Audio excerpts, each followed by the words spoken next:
뉴스공장 경제 가정교사 최백은 교수님 나와주셨습니다. 안녕하십니까? 네, 안녕하세요. 오늘 뭐 이렇게 잔뜩 자료를 들고 오셨어요? 지난주 안 했잖아요. 한 주 건너뛰었더니 일인 숙제.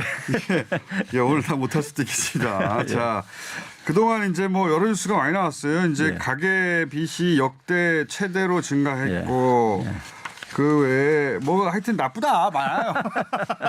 지난주 못했더니 한 주 동안 뭐가 하여튼 망하게 생겼다는 뉴스가 많습니다. 뭐 엄청 많은데 자 그중에 오늘 할 수 있는 만큼 해보고 뭐 시간이 부족하면 한 번 더 모시겠습니다. 첫 번째 뭘로 해볼까요? 예, 먼저 뭐 가계빚이 그러니까 뭐 역대 최대다 뭐 이런 얘기 늘 나오는데 그 국제금융협회라는 데가 있어요. 네. 그 은행들 이제 그러니까를 회원사로 가지고 있는 데인데 여기서 이제 최근에 통계를 냈는데 지난해 연말 대비해가지고 올 3분기까지 각 국가의 그러니까 가계 그다음에 비금융 기업들 정부 부시차가 얼마나 변했는가를 봤는데 국제 기준으로 그러니까 주요 국가 한 32개 국가를 이렇게 해가지고 통계를 내가지고 비교를 했는데 근데 재밌는 건 뭐냐면은 이 와중에 그러니까는 가계 부채가 감소한 나라들이 몇 개가 있어요. 그래서 호주라든가 스페인이라든가 뭐 그리스 이런 나라들 뭐 등등 이렇게 감소한 나라들이 있는데 가계 부채가 거꾸로 어떻게 감소했죠? 그러니까 근데 이 감소한 나라의 공통점들이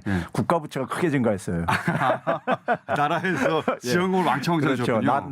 나라가 막은 거죠. 그래서 이제 그런 특징을 보이고 있기 때문에 근데 우리는 알다시피 뭐 정부 부채는 굉장히 별로 안 증가하다 보니까 가계가 정부 부채 얘기도 있긴 있습니다. 정부 부채가 우리나라 이제 재정 적자가 엄청나가지고 이제 망하게 생겼다 이것도 있고 가게도 망하게 생겼고 나라도 망하게 생겼어요. 기사를 보다 보면 자 가계소득 얘기를 해볼게요. 가계소득. 그 통계청에서 평상시에 이제 발표하는 그 가계소득 통계를 보게 되면요.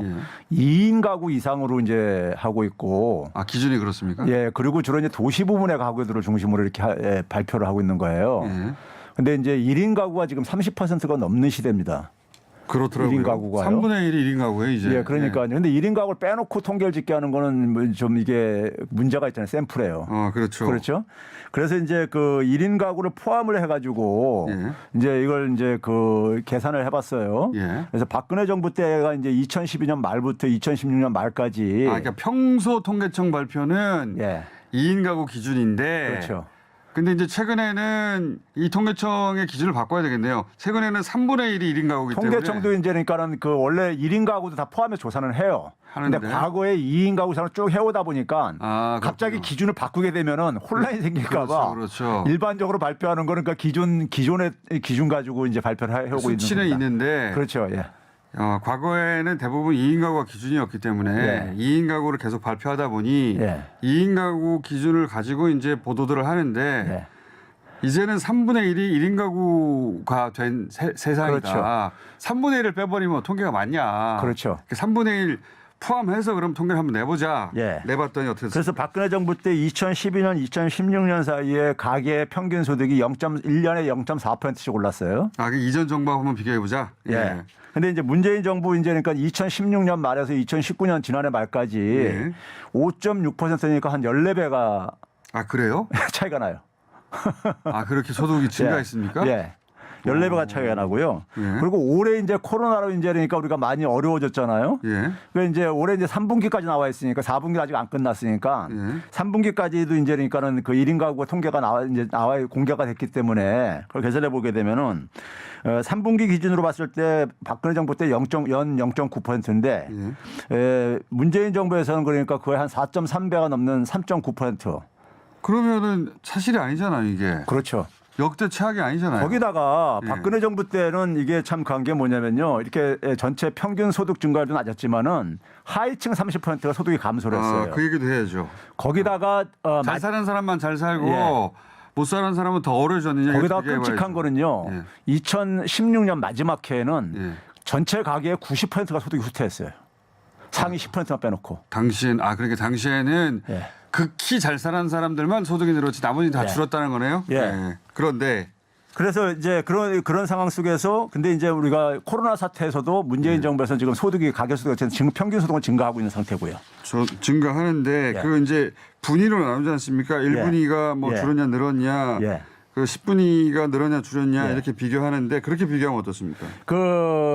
이 코로나 시대에서 가계 소득이 이제 올해 인재니까요. 예. 문재인 정부에서는 그러니까 2분기 같은 경우는 하위층으로 가서 소득 증가율이 높아요.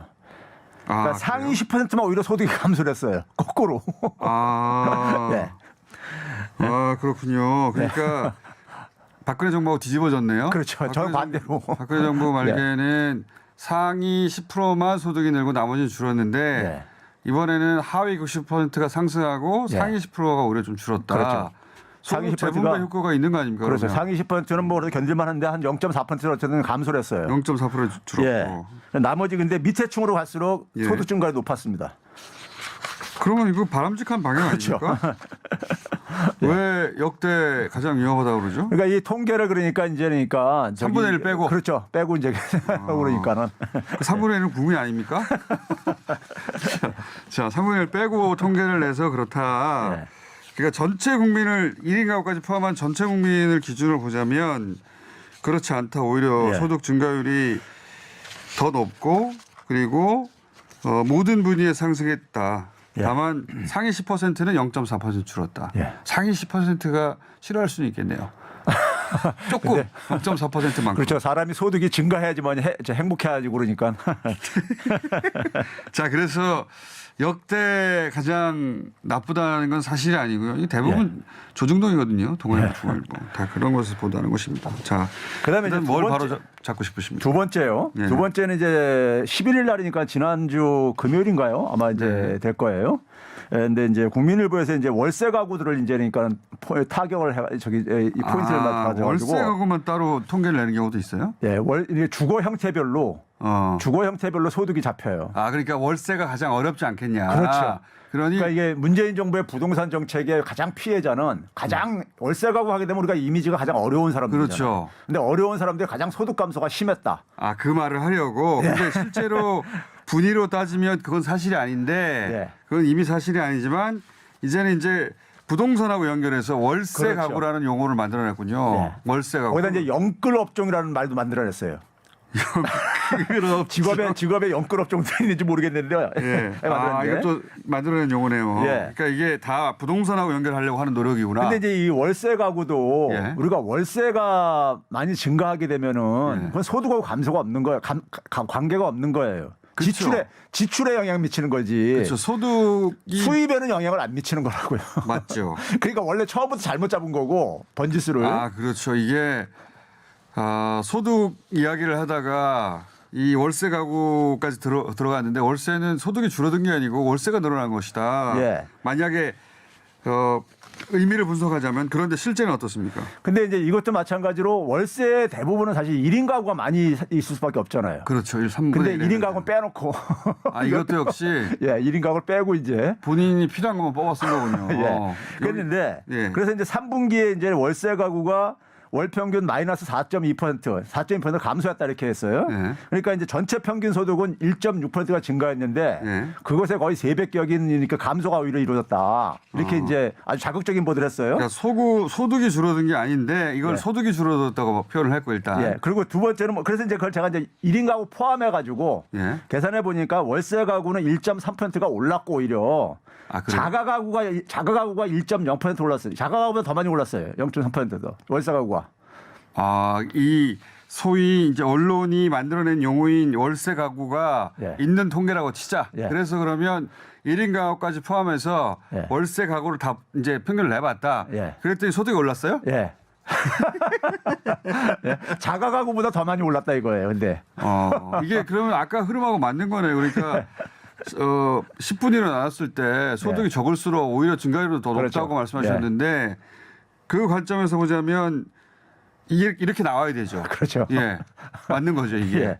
이것도 역시 그 1인 가구를 빼고 통계를 냈기 때문에 왜 뺍니까? 뻔히 알면서. 빼야지 숫자가 맞으니까. 빼야지 줄어드니까. 자. 거기다가 이제 영끌 업종이라는 표현을 썼어요. 영끌 업종이라는 게 뭐예요? 영끌 업종을 하게 되면 우리가 영끌하면 뭐 영혼까지 끌어다가 무슨 집을 샀다 뭐 이렇게 표현했잖아요.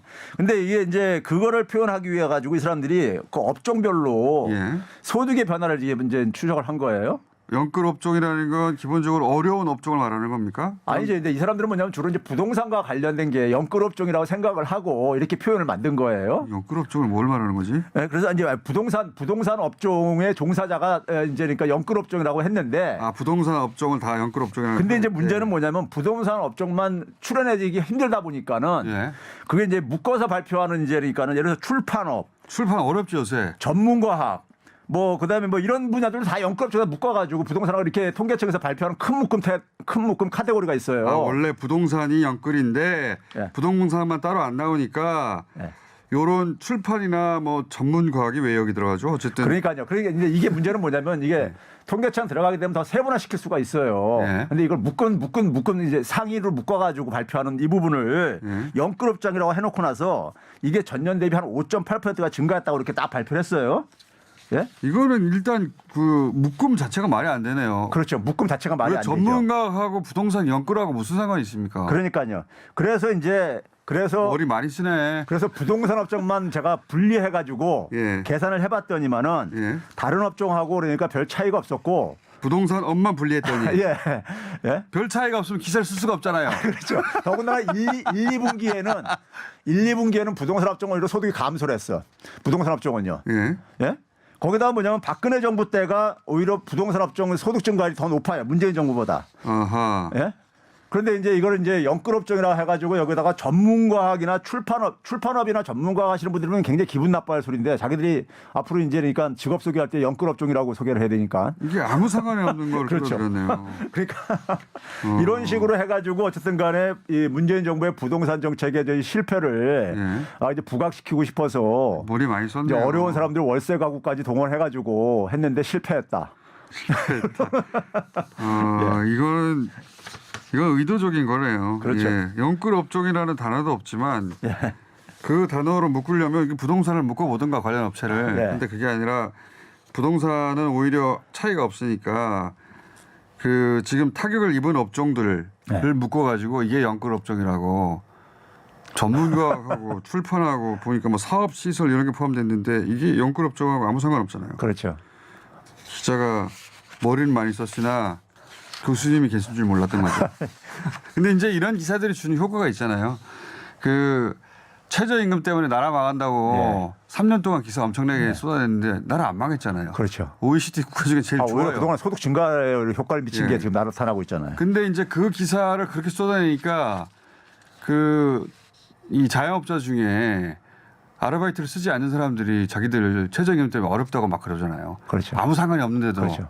그러려고 하는 기사들이죠 이게. 예. 실제로는 아니다. 지난주 거 모아가지고 한꺼번에 했습니다. 한 주제가 남았는데 이거 다음에 더 하죠. 주제 하나 더 가져오셨는데. 자, 여기까지 하겠습니다. 뉴스공장의 경제 가정교사 최백은 교수님이었습니다. 감사합니다. 네, 감사합니다.